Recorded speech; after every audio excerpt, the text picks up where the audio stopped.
And for my ardent fans, the ones who've been with me for a while, welcome back. I haven't done any videos for a while. I've been taking a creative break, shall we say. Anyway, today I am in South Wales, and the reality of landscape photography is not all glitz and glamour. It's being in a car park in the pouring rain with howling wind, and what I'm capturing this morning is the lighthouse just off Mumbles. It's not the prettiest lighthouse in the world, but it's quite spectacular the way that it's sat on the cliff edge. And the weather is not very great today, but the waves are crashing against the shore.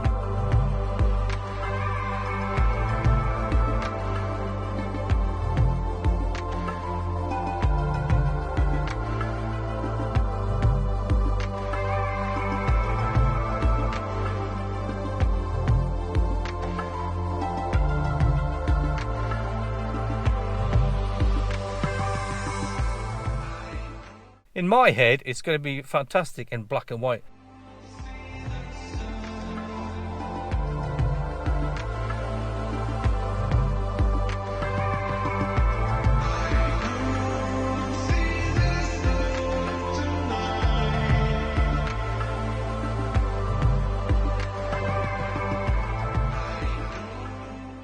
I put the wide angle on as well, and there's some rock pools down the bottom. There's some rocks coming down from the side, with the lighthouse curving off around the headland, so it should look pretty.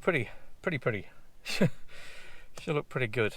My aim for the year, I suppose, for the rest of the year, is to give you a bit more in depth in what goes on in my head. Not so much, hey, here's me in a field photographing a tree, but more about what's in my mind and how it can help you with your photography and what goes through my head.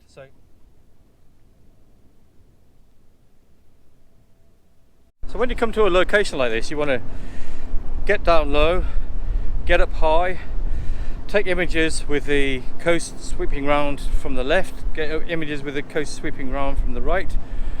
Try isolating the lighthouse so you've just got it on the promontory with the horizon in the background for simplicity, so that might make a decent shot when you get home.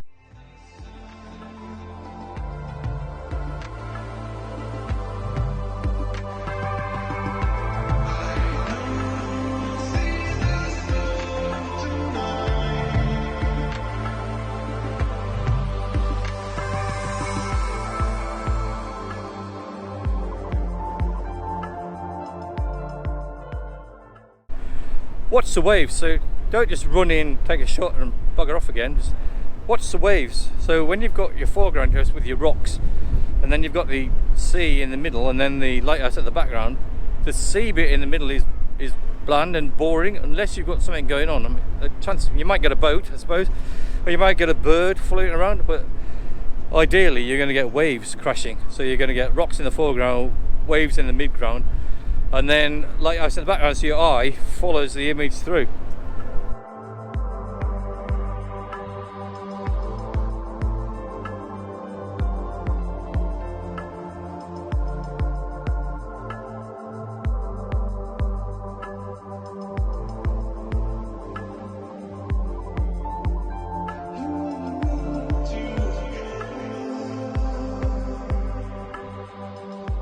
When you prepare to come somewhere new, I spend ages going through books. If I go on Google Earth and I look at the photographs that have been taken around the site, then I type the name into one of the photography sites, so Flickr for example, and see what other people have taken, just to get an idea of whether it's worth going or not. And not to copy, because that'd be crap, right? But also to try and take an image when you get there that no one else has taken. And I've just spotted one of those down here, with the house in the foreground and then the lighthouse in the background.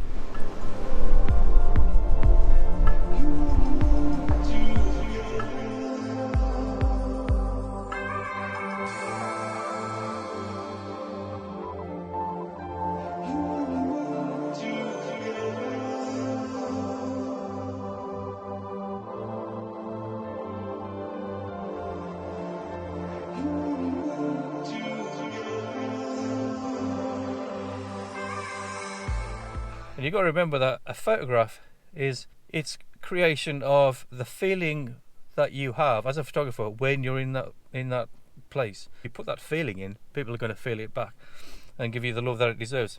Anyway, off to the next location.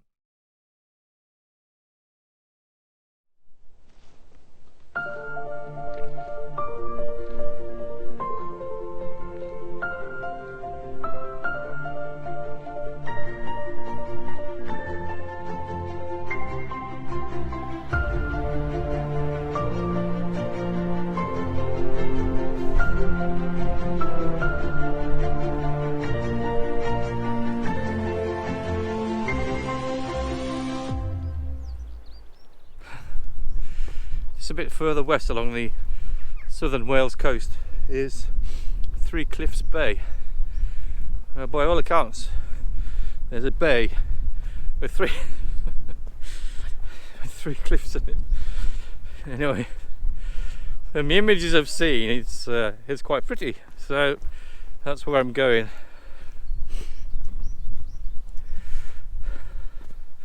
The sun keeps popping in and out, so fingers crossed. These photography trips as a holiday / scouting trip, and then if you go home with one image, job done, right? So it's certainly one more than you'd get sitting on your backside on the sofa. So and look at this anyway. Glorious. Who said it always rains in South Wales? Well, they're wrong. And look at that spectacular view.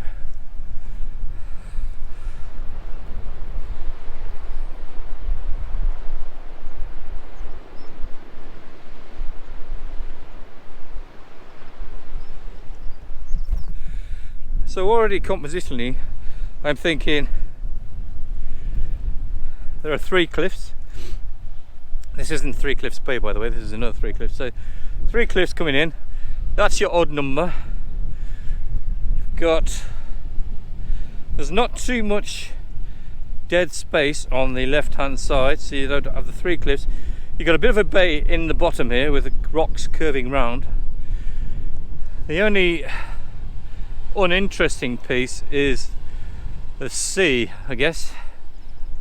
So you can either leave it as it is, or you could do some long exposure. The problem with long exposure is you're going to lose the waves. So what you're probably better off doing is finding a better vantage point and reducing the amount of ocean you've got.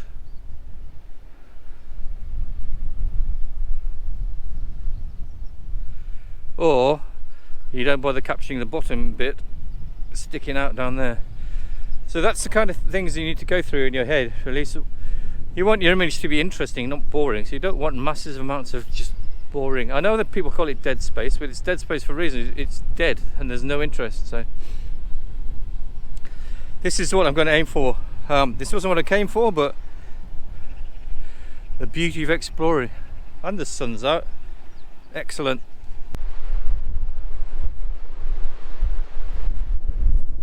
So I've just dropped down 20 feet from up there, and that already gives me a better perspective. You could actually drop behind this crest of rocks here, have this as the foreground interest with a wide angle lens on, ignore the rocks sticking out there and just have this as the foreground interest, and then bang bang bang behind. There is some interest in the clouds as well, so you could put the horizon on the third ish, get a bit of cloud. You've got to be wide angle, so you'd have cloud, horizon, 1, 2, 3, and then the waves coming in the bottom, and if you want, this crest of rocks here. So then you've got foreground, lots of midground and background as well, and the sun's coming out, lighting it up. It's beautiful.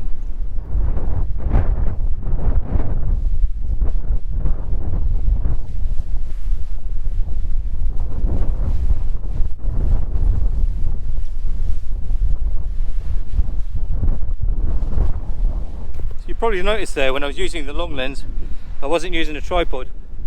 There's no reason to use a tripod. I think it was about 3/20th of a second, and it's more of a hassle anyway, especially in the wind. much easier to get, you can change your composition on the fly rather than having it on a tripod. If you look down there, the ground is really unstable anyway, so the only reason I used a tripod there was with the wide angle lens. When I focused the image, because I took one of the rocks in front of me and then one off the background. So you're on f11 or if you're on f11 or something higher than that with a zoom lens, everything is going to be in focus anyway.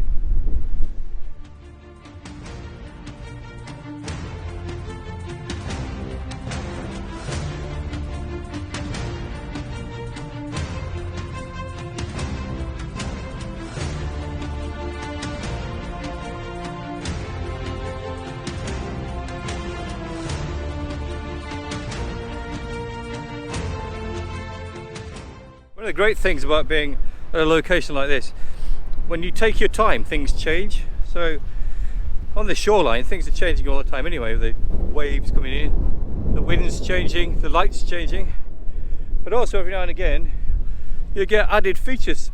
Oops. You scared me. Came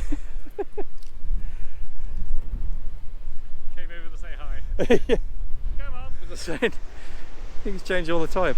Yeah, one of the other things you might see me do in locations like this is change lenses. I don't see any point in having several £1,000s worth of gear in your bag, lugging it around and not using it. I have heard some people say, oh, I don't like to change my lenses in the field because I get dust on my sensor. Well, that may be the case, but you can always clean it. You're not cleaning the sensor anyway, you're cleaning the glass over the top of the sensor, so it's not difficult. And if you're only going to use one lens, then your bag will be a hell of a lot lighter, that's for sure. So yeah, long lens getting close, wide angle to add that interesting foreground, 24 to 70 if I just want to capture an overall view, or the 70 to 200 is too long. So I use at least 3 lenses every time I go out. So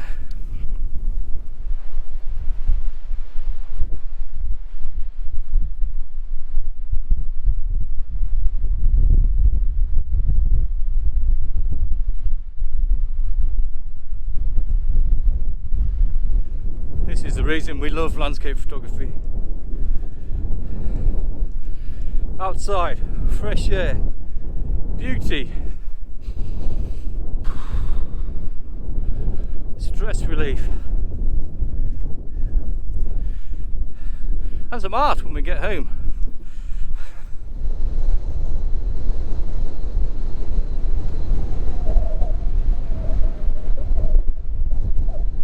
Wow.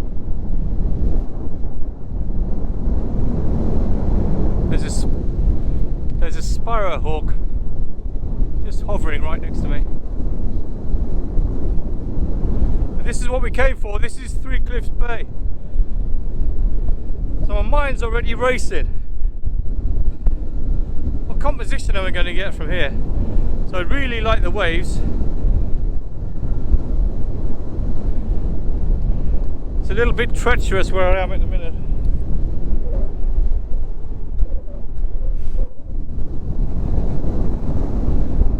Not sure there's a composition that I like here.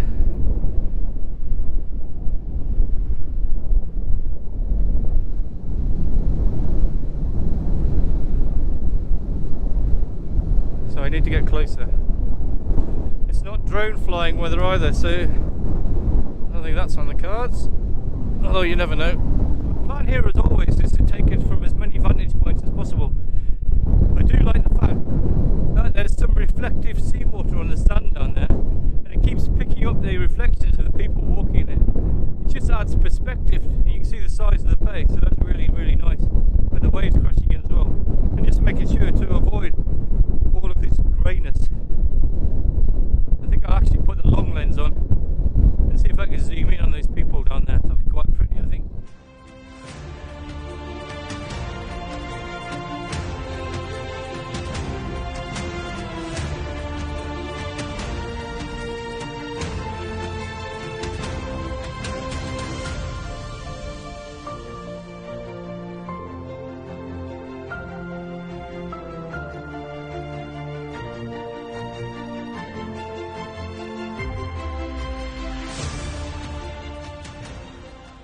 Using the long lens handheld there.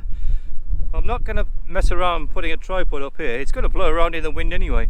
And those people are not going to stay there forever. And there's no foreground interest, so it is just a one shot with everything in focus. And it was again about 2/50th, 300th of a second.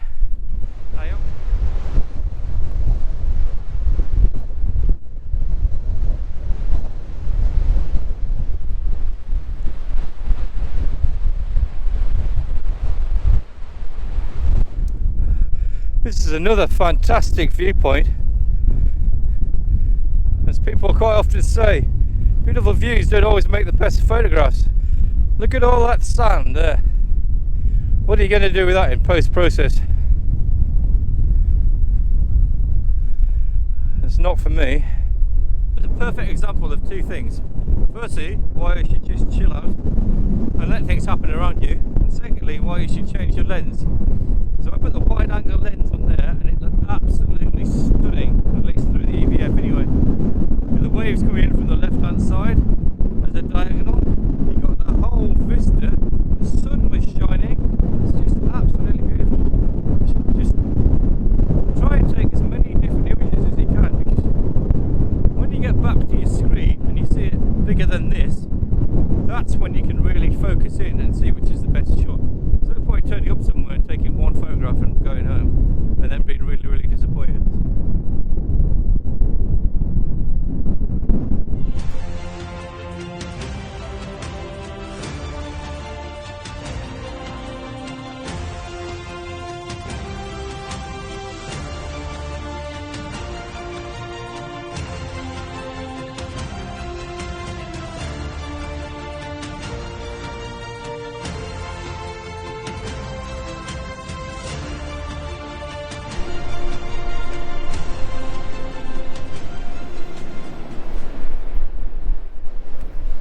So as soon as I walked down onto the beach, that pond, whatever you want to call it there, with the rocks in it, with a cliff behind it, just piqued my interest, because that's obviously a lot of foreground interest. The ripples in the water as well, because the wind was picking up.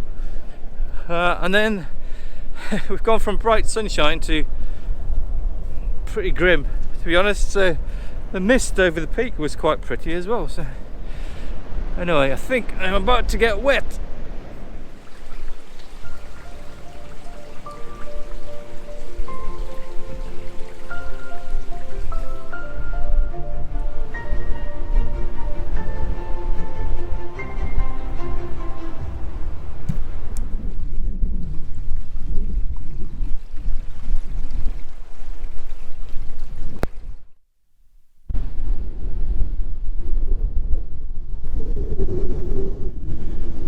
Taking advantage of the conditions there, because this is quite a flat bay, and the rain as well.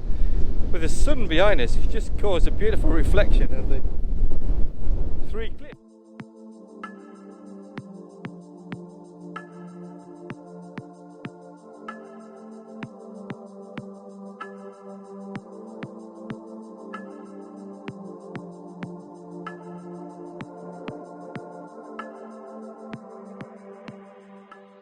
Stretch of beach just past the three cliffs is Oxwich Bay. It's just amazing. It's one of those places where I think you can just come back to over and over again, depending on the weather conditions. Very, very pretty. Lots of different patterns in the sand.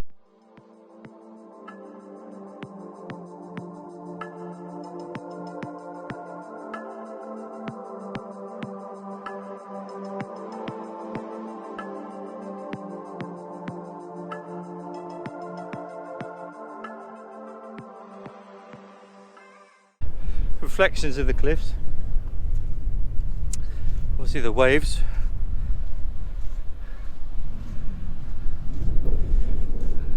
It's very happy.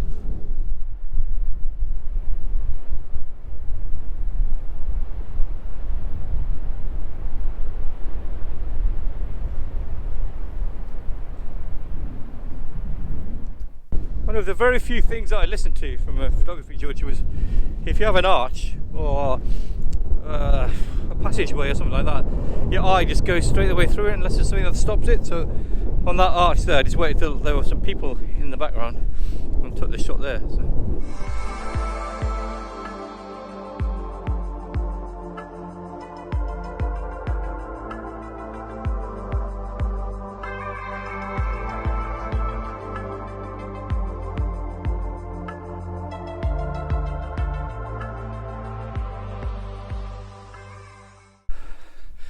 So today we've talked about and taken a whole range of different compositions. The weather's been very changeable, but it's been predominantly sun, so we've had glorious reflections and it's a really nice contrast as well.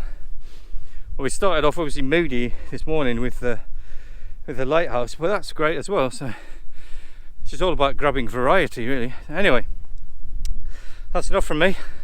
See you next one.